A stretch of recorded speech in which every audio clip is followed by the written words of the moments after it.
Last segment, we briefly, before we had to cut to a commercial break, we were talking about some new legislation that passed here in Rhode Island that allows homeowners to build an accessory dwelling unit on the property in any town or city without special permits for elderly parents or family. Okay, so I'm actually pretty excited about this because there's oftentimes, John, I'm sure you've got buyers out there, they're looking for houses with in-laws. They can't find them. There's such a lack of inventory, okay?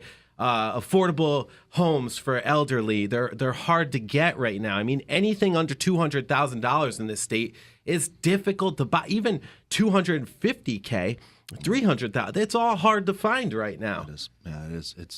Buyers right now, I have so many pre-approvals out there that just can't find a home. It's crazy. Where typically it's within a month or 2 weeks to a month where they find a house. Like, you're going through it yourself, and it's amazing how long it's taking, or they're giving up.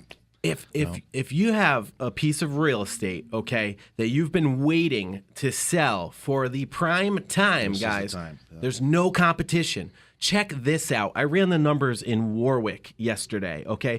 383 homes on the market active, and there's just as many pending. But get this, you're like, okay, that seems like a lot. No, that's like half as much as there should be, because there literally should be around 700 homes on the market in Warwick alone. That's just one of 39 municipalities here in Rhode Island that's being affected by this. Now, there's a couple, like Tiverton has a huge inventory out there. For some reason, stuff in Tiverton isn't moving, but Tiverton is beautiful. Yeah, it really is. But who knows? Who knows what's happening with that? But anyways, let's get back to this legislation that passed. Now, if you have an elderly parent, or if you're over 62, okay, and you were looking for some housing, and you have a son or daughter or a family member that owns a single family home, they can make an in-law apartment in there for you, okay? Or they can build onto the home. And if you need contractors, guys, we got them. We can refer people to you, okay? And they can now do this so you don't have to move. As much as I'd love to sell your home and sell you a home and help you buy or whatever, guys, forget about all that. Save your money. You can actually probably take a home equity loan out and do this. Exactly. And I know, John, this is pretty new stuff. Your company is looking into different financing options for this. Right. Yeah, these micro units that can pop up, it's all about getting around the permit problem, right? I mean, no permit needed. No permit at all. You attach it to the house. Right. So that's what an accessory dwelling is. You attach it to the house, okay? And they want a door that goes in from the accessory unit to the other part of the house, so it's fully functional. Right. Okay. And use FHA 203K to do this as well. That would definitely work. That would absolutely work. Most people think of it as a rehab loan, but it's also for construction. Multi-generational homes are huge right now. They're one of our top sellers.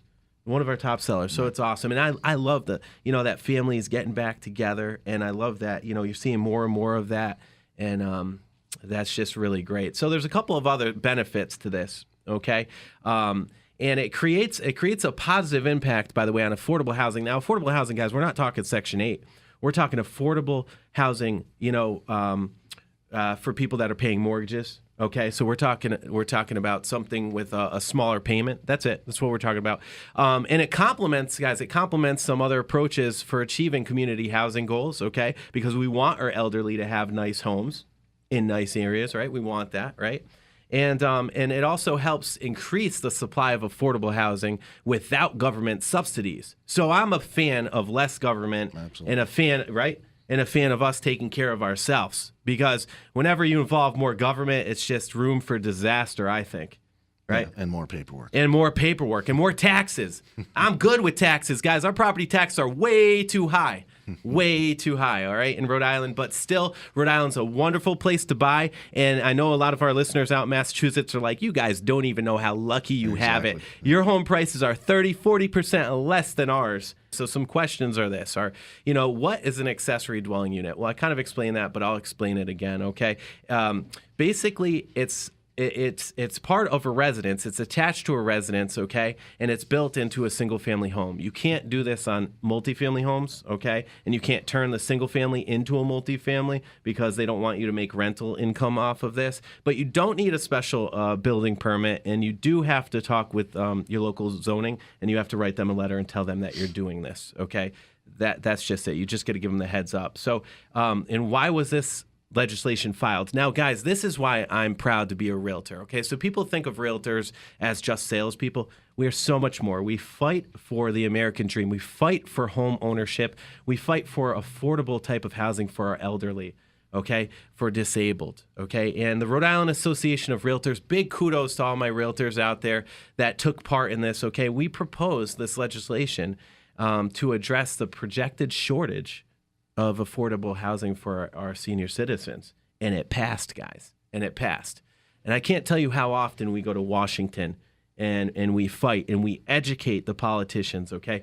We educate them on what is best for our economy, for our housing market. And the housing market, by the way, it can really is such a big deal in our economy. It's one of the major pillars that supports our economy. It takes us into recessions and out of recessions, right? Correct. Yeah.